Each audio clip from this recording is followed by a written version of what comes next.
사실 제가 지금 많이 떨고 있습니다. 왜냐하면 예배를 드린 지가 참 오래됐습니다. 선교지에서 특히 파키스탄과 또 있는 카시미르에서는 기독교인이 저희 두 부부밖에 없기 때문에 참 예배가 무척 그리웠고, 또 찬양을 드리고 싶어서 찬양 드리려면 아무도 듣지 않게 아침에 뒷산에 올라가서 찬양을 하면서 걷고 그러고 내려오기도 합니다. 근데 가끔 뒷산에 올라가면 사람들이 못 올라가게 합니다. 왜냐하면 거기 눈표범도 있고 가끔 그 히말라야 블랙베어가 곰이 나오기 때문에 조심해서 가라. 간 사람도 많았는데 돌아온 사람들도 많지 않다. 그러니까는 부디 기도 열심히 하되 조용히 하고 내려오게끔 했습니다. 목사님 말씀대로 제가 86년도에 파송을 받았으니까는 올해로 한 37년 됐나요? 그래서 오늘 여러분들에게 선교 얘기를 들리면서 사실은 개인 간증을 좀 할 텐데,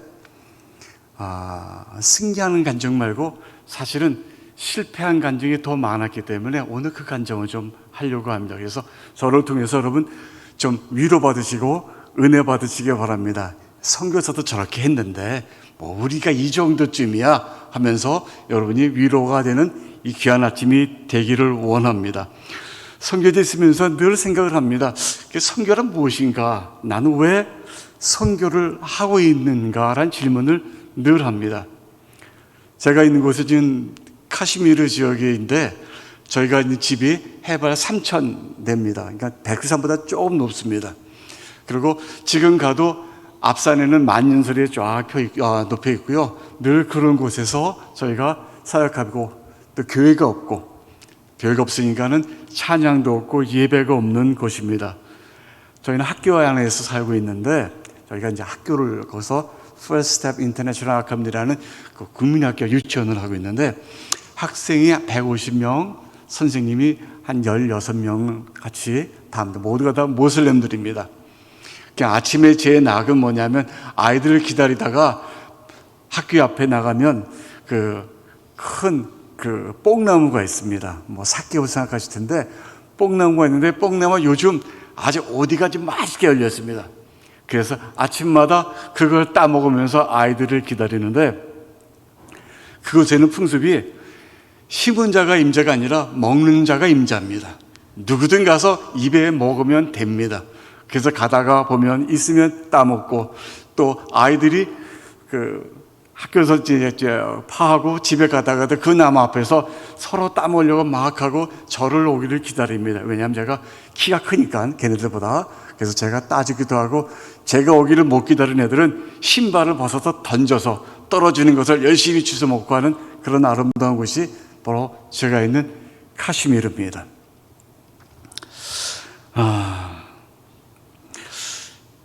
이렇게 자유롭게 오늘도 찬양을 드리니까 마음에 참 큰 감사가 있습니다. 그리고 여러분들이 너무 부럽습니다. 새벽마다 나와서 예배 드릴 수 있고 찬양을 하시다는 것이 저에게는 굉장히 참 부러움의 대상입니다. 제가 사실 이번에 이렇게 멀쩡하게 보여도 이번에 한국에 나온 것은 예정이 없었습니다. 예정 없이 사실은 살기 위해서 도망치듯이 이제 빠져나온 것이 이번에 제가 한국에 나온 이유이기도 합니다. 무척 힘들었습니다. 그리고 위로가 필요했고 격려가 필요했습니다. 이제 다음 주에 다시 귀임을 하게 되는데, 오늘 예배를 통해서 또 여러분의 기도를 통해서 제가 큰 위로와 또 격려가 저에게 있기를 원합니다. 우리의 삶이 늘 그러하겠지만 선교지의 삶도 우리의 삶과 다르지 않습니다. 매일매일의 아침마다의 싸움의 연속입니다. 근데 오늘 성경 말씀에 보듯이 이 싸움이 혈과 육에 대한 싸움보다도 영적인 싸움이 참 많습니다. 아침마다 이 영적인 싸움을 대하면서 이 영적인 싸움에서 늘 승리하기를 원하지만 늘 무너지고 쓰러지고 다시 일어서가는 것이 지난 37년간의 아마 저의 삶이 아니었나 생각을 합니다. 영적인 싸움. 근데 이 싸움을 가만히 생각해 보면 이 영적인 싸움에 가해자가 누구냐면 가해자가 사탄이 아니라 바로 저인 거예요. 왜냐하면 제가 가서 모슬림들에게 그들에게 주의 복음과 늘 싸움을 거는 사람이 저예요. 그래서 그들은 저를 아주 그냥 악독한 이단으로 취급합니다. 여러분 이단으로 한번 살아보세요. 굉장히 힘듭니다. 그 사람들이 저를 대하는 것은 초청받지 않은 자, 그리고 환영받지 못한 자, 그리고 빨리 이곳에서 좀 나갔으면 좋은 자, 우리를 괴롭히는 자, 우리를 정말 못살게 구는 자가 바로 저의 역할입니다. 늘 그들을 위해서 기도하고 그들에 쌓인 마귀와 그들에 쌓인 사탄과의 늘 싸움을 제가 겁니다. 싸우지 않으려면 거기 그냥 나오면 되는데 그래도 거기서 끝까지 붙어 있으면서 이 싸움, 주님이 주신 이 싸움 그냥 싸우면서 하루하루 견디고 있습니다. 영적인 싸움은 또 나름대로의 전술과 전략이 있습니다. 에베소서 6장 오늘 말씀 보면 전신갑주를 입으라고 했는데 사실 저에게서 이 전신갑주는 뭐냐면 싸우는 데 있어서 창과 칼이 아니라 방어용이었습니다. 그냥 어떻게든 전신갑주 투구를 쓰고 방패를 해서 사탄의 모든 그런 어택을 제가 막아내고 견뎌내고 하는 것, 이것이 바로 영적인 싸움에서의 하나의 그 전략이었습니다. 그래서 우리는 영적인 싸움에서 가장 중요한 승리의 비결이 뭐냐 하면 전신갑주 입는다. 그걸 저는 제 사역을 통해서 한 단어로 요약을 했습니다. 영적인 싸움에서 혹시 여러분도 매일 영적인 싸움에 싸우시다가 승리하기 위해서는 꼭 이 전략 하나만 딱 하시면 됩니다. 오늘 말씀처럼 버텨라. 그냥 무조건 버티는 겁니다. 영적인 싸움에서는 하나님, 주님의 말씀 의지하고 주님의 부르심이 있으니 내가 주님 말씀에 의지하면서 지금도 버팁니다. 늘 십자가에 달리신 예수님을 보면서 예수님 그 십자가에서 고통 가운데 버티신 그 예수님을 기억하면서 오늘 하루도 나는 버팁니다. 주님 약속 믿고 버팁니다. 그 버팀이 저에게는 승리의 비결이었습니다. 저는 오늘 이 간증을 하려고 합니다. 전신갑주,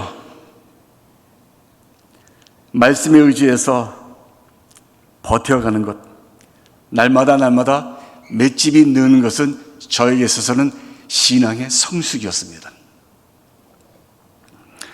학교 영상을 잠깐 보시면서 제가 간증을 좀 드리려고 합니다. 학교 영상은 1분짜리인데 그래도 선교사가 어디 곳에서 누구와 같이 일하는가를 좀 보여드렸으면 좋겠다 해서 제가 오기 전에 아이들 사진을 좀 찍어 왔습니다. 보여주시겠습니까?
잠깐 보셨는데도 아이들이 굉장히 행복해 보이죠.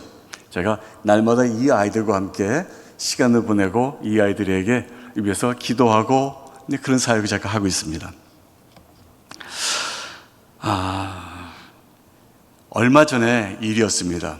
무척 힘들었던 일이었는데 저희 학교는 저희는 아니라고 우기는데 기독교 학교, 선교사 학교 그래가지고 주위에서 박해를 많이 받지만 그 지역에서는 굉장한 명문 학교입니다.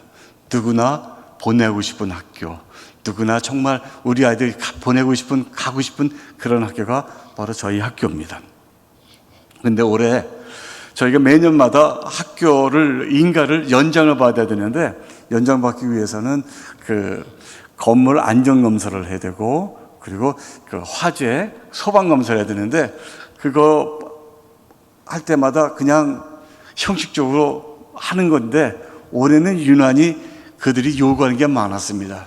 그래도 그냥 소방할 때 그냥 소방기구 더 사고 여러 가지를 해서 했는데, 올해 코로나가 끝나고 나서 그런지 돈이 붕했는지 그 지방교육청에서 저에게 갑자기 뇌물을 요구를 했습니다. 4만 루피를 요구를 했어요. 4만 루피 하면 글쎄 작은 돈도 아니지만 또 큰 돈이 아닙니다. 4만 루피 하면 한국 돈 한 5만 원, 6만 원 정도, 60만 원 정도? 50만 원, 60만 원 정도의 뇌물을 요구를 했습니다.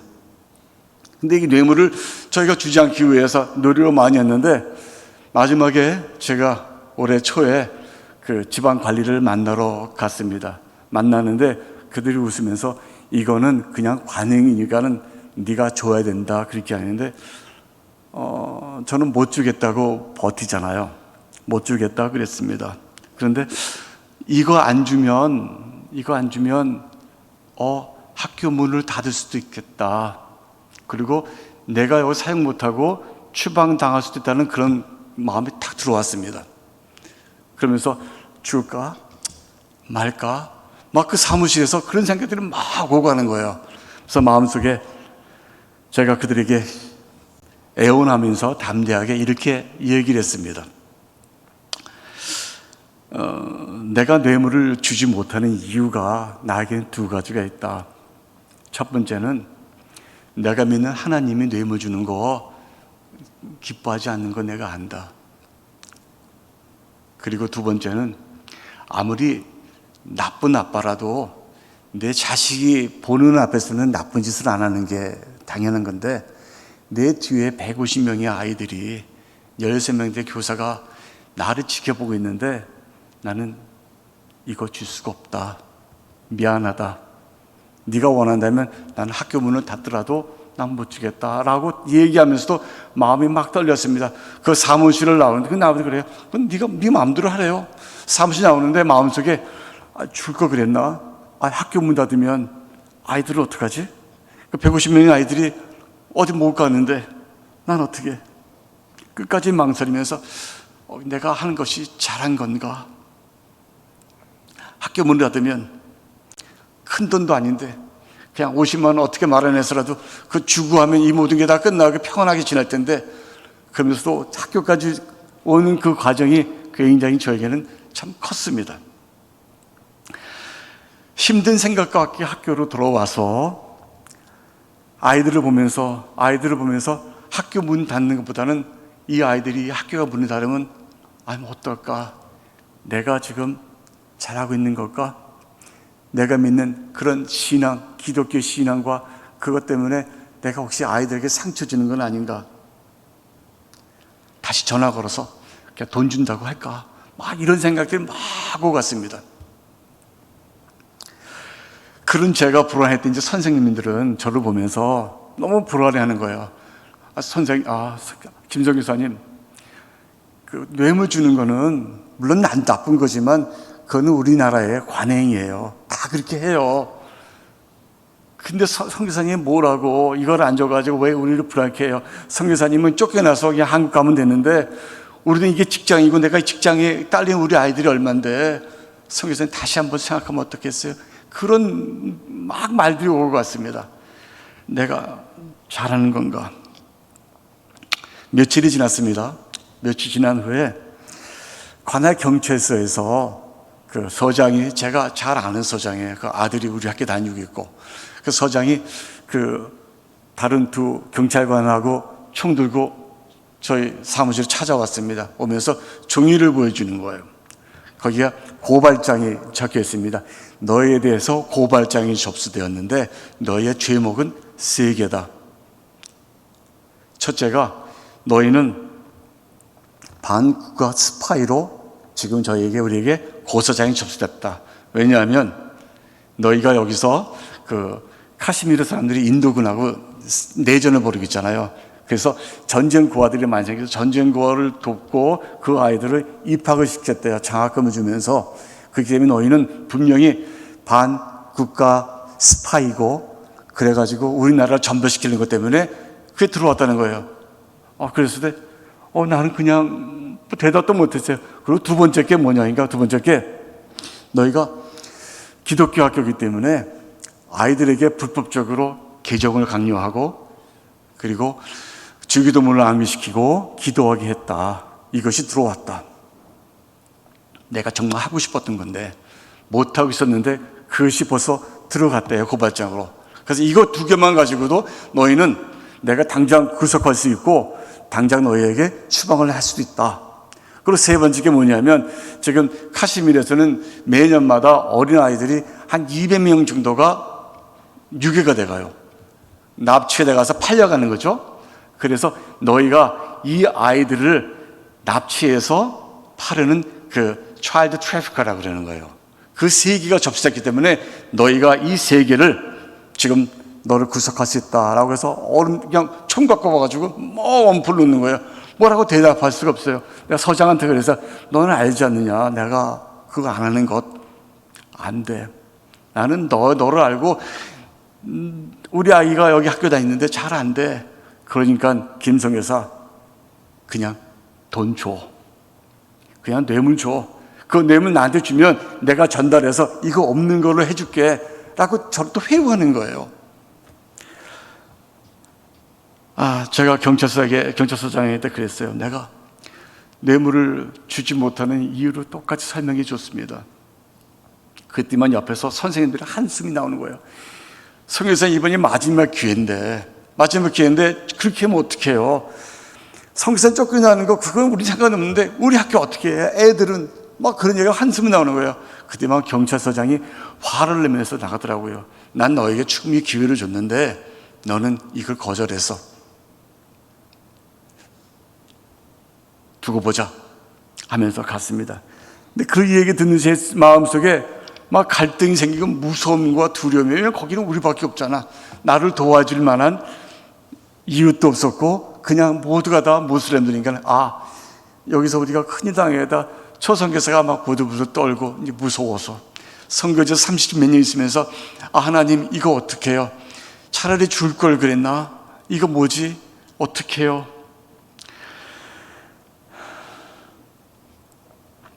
그러고 있었는데 일주일 후에 문교부 교육청 사람들이 경찰을 대동하고 학교에 들어오자마자 학교 교문을 열쇠로 딱 잠가버렸습니다. 그리고 이 학교는 폐교다 라는 통보를 저에게 해줬어요.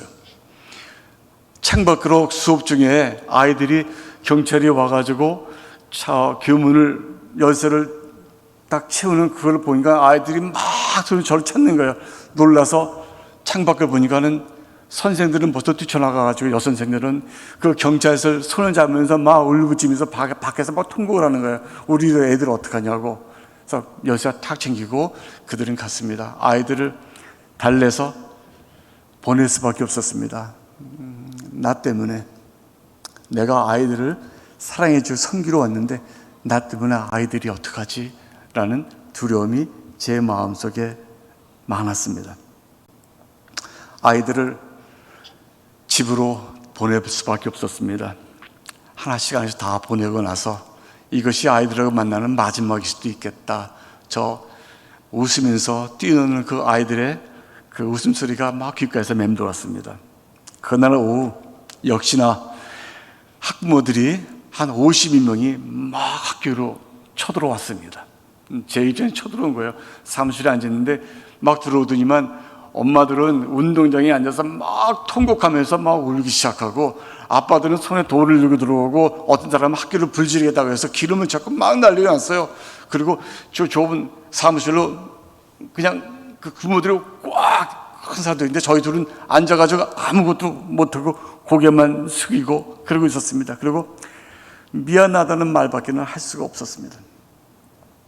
엄마들은 학교가 문 닫으면 우리 아이들 어디 가느냐, 지금 다른 학교도 갈 수 없는데 이 학교 정말 사랑했는데 어떡하냐 막 울고 있고, 뭐 아빠들은 뭐 죽일 듯이 때리듯이 막 그러고 있고, 고소하겠다 윽박 지르고, 손에 들은 돌멩이 볼 때마다 아이고 나 이거 어떡하지? 큰일 났네.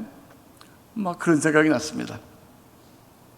그러면서 그들이 한 얘기가, 뇌물 주는 것은 이것의 관습인데 네가 뭔데 우리를 무시하고, 여기는 한국이 아니야. 그리고 너희 기독교 신앙과 신념이 도대체 뭐길래 그것 때문에 우리 아이들을 망치느냐는 부모의 소리가 제 귓가를 막 치기 시작했습니다. 저의 마음을 이해해 주지 못하는 부모들이 참 미웠습니다.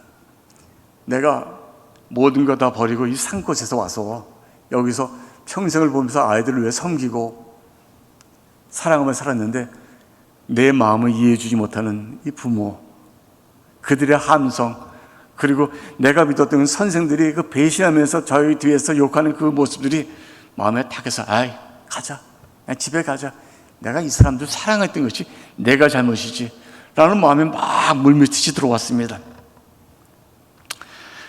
그러면서도 마음속에는 내가 잘못했다, 내가 미안하다, 하지만 내가 믿는 하나님이 난 싫어하는 건 난 정말 못하겠다. 그들에게 그렇게 얘기했습니다.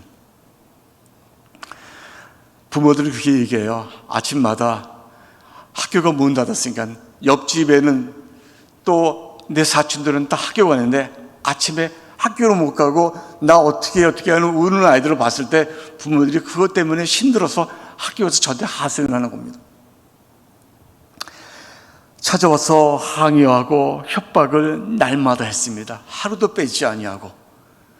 우리는 어떻게 할까? 집에 갈까? 여기 있는 것이 아니야.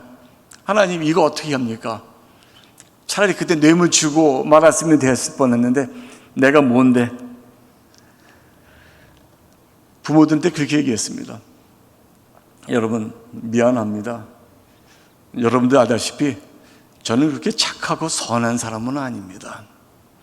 내가 믿는 그 기독교가 여러분보다 나만 좋다 나쁘다 그렇게 얘기하는 건 아닙니다. 하지만 내가 믿는 하나님, 우리 예수님이 싫어하시는 것, 그리고 이 아이들에게 늘 저는 날마다 아이들에게 정직해라, 그리고 불의를 보면 참지 말라고 늘 가르쳤는데 내가 이걸 주면 나는 아이들 앞에서 할 말이 없습니다. 난 여기 없습니다. 뭐 그러면서 부모들에게 얘기했는데 부모들의 그 화가 가라앉지를 않았습니다.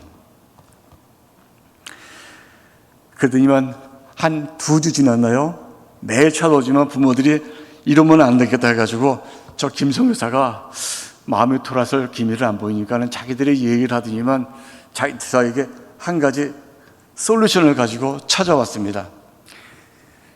알았어, 김성 여사. 그러니까는 됐어. 그러면 그 4만 몇이 우리 부모들이 각출해가지고 우리가 주면 되지. 우리 각출할게. 우리가 각출해서 그 4만 몇이 대신 대줄게. 하니까 옆에서 선생들이 막 박수면서 일이 해결됐다는 거예요. 근데 제가 봤는데 제가 생각하기에는 이건 해결된 게 아니었어요. 내가 내주지 않았지만 그 사람 내주는 거 가지고 제가 부모들에게 했어요. 여러분들이 내주면 내가 그거 막지는 못하겠다. 그런데 여러분이 그걸 내면 아마 내일 아침에 우리 부부는 여기 없을 거다. 그렇게 얘기했어요. 그때 뭐 막 욕을 하고 뭐 그냥 막 그러고 막 그냥 그래. 근데 그것들이 그냥 귀에 들어오질 않아요. 그냥 마음에 막 아프니까는. 그들이만 또 가더니 자기들 막 회의를 하기 시작했어요. 막 회의를 하더니만 와서 저에게 딱 2가지만 약속해 달라고 하더라고요. 김성여사, 알겠어. 내가 김성여사가 왜 그러는지 우리가 알겠는데 좋아. 그러면 딱 2가지만 약속해 달라. 그 2가지가 뭔가 물었습니다. 너희가 선교사건 이 학교가 기독교이건 그건 상관없이 우리 아이들이 이 학교 너무 사랑해. 그리고 너희가 이 마을에 너희가 있는 것이 정말 필요해. 그러니까 이 2가지 약속을 지켜달라. 첫째는 어떠한 일이 있어도 어떠한 경우라도 학교 문 절대로 닫지 마라. 난 닫을 생각 없었어요. 알았다 그랬어요. 두 번째는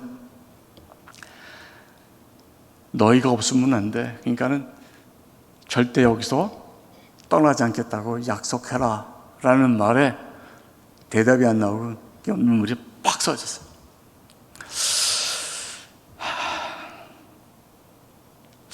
저는 이 말에 아직까지 복음도 제대로 전해보지 못했고, 이 사람들은 아직까지 예수님 영접한 사람은 없는데 내가 믿는 하나님을 이 사람들이 이해하겠다는 거예요. 그리고 우리가 이 사역지에 서 있는 것들을 이 사람들이 알아주겠다는 겁니다. 그 마음속에 하나님, 내 사역 다 끝났습니다. 여기에 지금 비록 교회가 서 있지 않아도, 아직 예배가 없어도 나는 소망을 받습니다. 이것이 하나님이 사랑하고 하나님이 계신다는 것. 이 약속을 지켜주면 진석에서 앉아있어. 이제부터 우리 부모들이 학교를 위해서 싸우겠다는 거예요. 진석에서 알지? 우리 삼촌이 정부의 누구누구의 사무실 일하고 우리 옆집 사람이 경찰 간부야. 우리가 알아서 할게.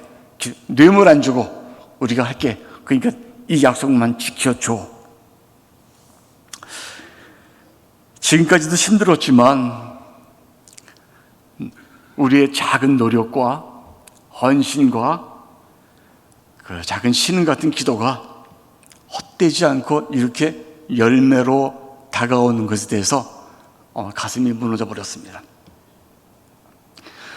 무슬림들이어서 제대로 복음도 전하지 못했고, 그들 가운데 아직 예수님 영접한 사람이 한 사람도 없지만 마음에 희망이 생겼습니다. 보상받은 것 같고, 그 부모 손을 잡고 난 절대로 여기 떠나지 않을게, 어떤 경우라도 라고 다짐을 해줬습니다. 그들이 종이를 달라고 종이에다 자기 이름을 써서 50여 명이 이름과 사인을 해서 연판창을 만들어서 자기가 딱 주면서 어깨에다가, 그 화난 부모들이 어깨에 손을 타고 얹어주면서 우리가 할 거야, 잘 될 거야, all is well, 그러면서 막 토닥이는 그 마음 봤을 때 하나님, 힘들었지만, 정말 어려웠지만, 정말 도망가고 싶었지만 하나님이 이렇게 해서 나에게 또 기쁨과 소망을 주시는군요. 그냥 끝까지 주님 뇌물 안 주고 내 마음속에 주님 생각하면서 끝까지 그들을 미워하지 아니하고 실망시키지 아니하고 버텼더니 하나님께서 나에게 이런 기쁨을 주셨군요. 그런 생각을 했습니다. 그 후에 2주간 동안 부모들은 두 팀을 나누어서, 한 팀은 정부 관청을 찾아다니면서 탄원을 시작했고, 다른 한 팀은 아이들을 입장해서 저희에게 뇌물 요구한 그 공무원 그 사무실 앞에 가서 아이들이 항의를 하고 시위를 했습니다. 우리 학교 문 열어달라, 김성교사 쫓아보내지 마라, 그러면서 항의를 했어요. 그래도 그들 듣지 않았지만 아이들이 그렇게 하고 막 했습니다. 그래서 2주 후에 여러분 무슨 일이 벌어졌겠습니까? 2주 후에 전화가 따르릉 왔습니다. 부모한테서 김성교사 학교 연장 우리가 받아냈어 그러는 거예요. 그 말 들으니까는 난 놀랐는데, 나는 안 나올 줄 알았거든요. 근데 그 사람들은 제 믿음 없으면 정말 놀리는 것 같았어요. 우리 나올 줄 알았는데 김성교사 왜 이렇게 믿음이 없어? 라는 식이었어요. 난 나오든 안 나오든 상관없이 난 받을 건 다 받았다, 그런 마음이었습니다. 그 일이 있으니 전체로 보니까 한 2달 정도 지난 것 같아요. 2달 동안에 아이들은 학교에 못 나오고, 이제 아까 보여드렸던 그 그림이 아이들이 학교를 문제에서 못 나오니까는 아이들 데리고 저희가 야외에서 그냥 수업을 간간히 했는데, 그것도 할 때마다 옆에 있는 모슬렘들 사원에서, 그리고 옆에 있는 모슬렘 학교에서 자꾸 고소를 해가지고 한 장 줘서 할 수 없고 몇 장소 하다가 결국 못했지만 아이들이 와서 즐겁게 노는 거 봤는데, 2달 후에 학교 정문에 열쇠가 열리고 아이들이 들어옵니다. 그날 아침부터 또 오늘 아침 같았을 거예요. 참 밤잠 안 자고 아이들을 기다리기 시작했습니다. 아이들이 기다려서 들어오는데 마음에는 반감보다는 미안함이 있었습니다. 2달 동안 아이들이 학교 못 왔을 때 반감도 미안하고, 그래서 아이들이 오는데 아이들이 먼저 저를 보더니만 확 웃으면서 달려서 안기고, 그리고 어떤 놈들은 딱 와서 당당하게 선교사님 보세요, 난 이럴 줄 알았는데, 그 놈들 보니까는 그 교육청에 가서 시위한 놈들은 당당하게 와가지고 아주 그냥 자신만만하게 저한테 아주 그렇게 얘기를 하는 것을 제가 보았습니다.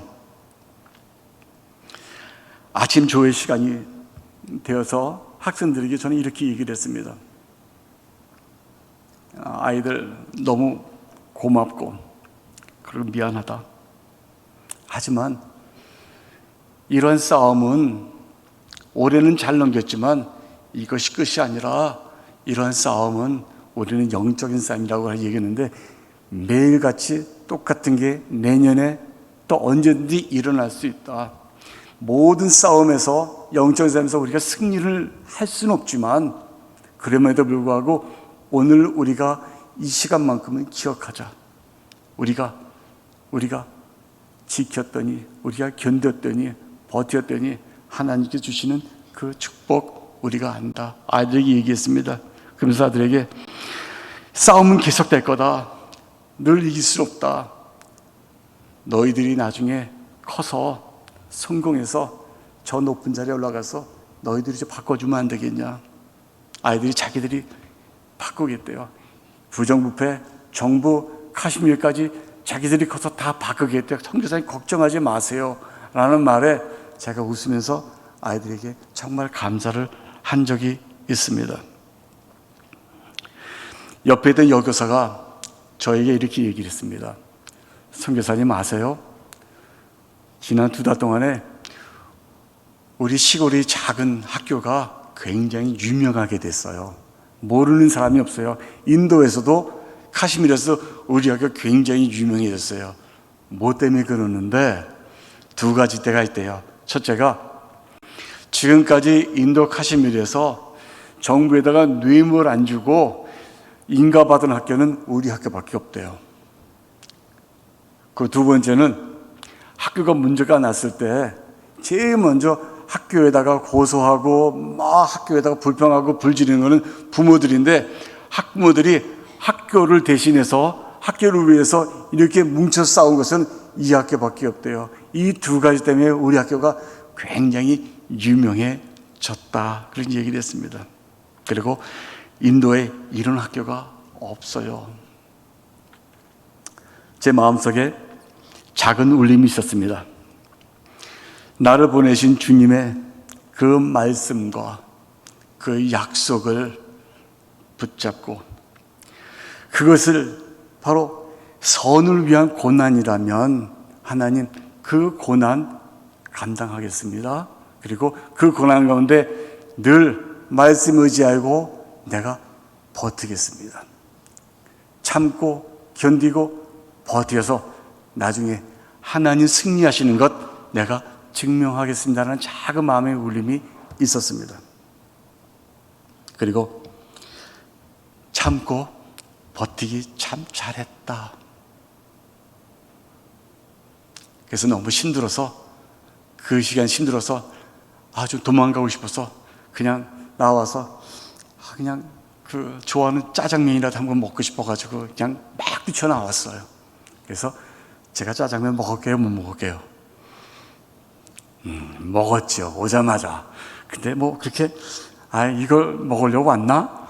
먹었으니까 또 가야 되잖아. 그래서 다시 다음 주에 짬뽕 한번 먹고 가려고 합니다. 잘했죠? 이게 제 간증입니다. 히브리서 11장 13절 14절을 보면 이렇게 얘기를 합니다. 우리는 이 세상에서는 이방인이고 나그네라고 합니다. 우리는 이방인이고 나그네입니다. 그러면서 14절에 그렇지만 우리가 이방인이고 나그네지만 우리는 늘 본향을 찾는 사람들이라고 합니다. 본향이라는 것은 본향은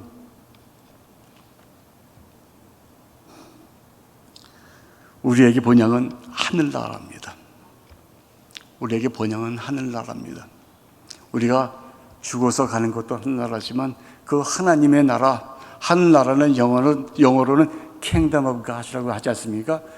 하나님이 다스리는 곳, 하나님이 통치하시는 곳, 하나님이 함께 하시는 곳이 바로 우리의 본향임을 믿으시기 바랍니다. 그래서 저는 카시미르에서 그 아이들을 보면서 그 학교에서 매일마다 하나님이 함께 하시는, 하나님이 다스리는 그 나라를 보면서 마음에 소망 갖고, 내가 날마다 느끼는 이 천국을 이 아이들을 통해서 성교에서 맛보고 있다. 저는 그 맛을 여러분도 이 자리에서 보시기 원합니다.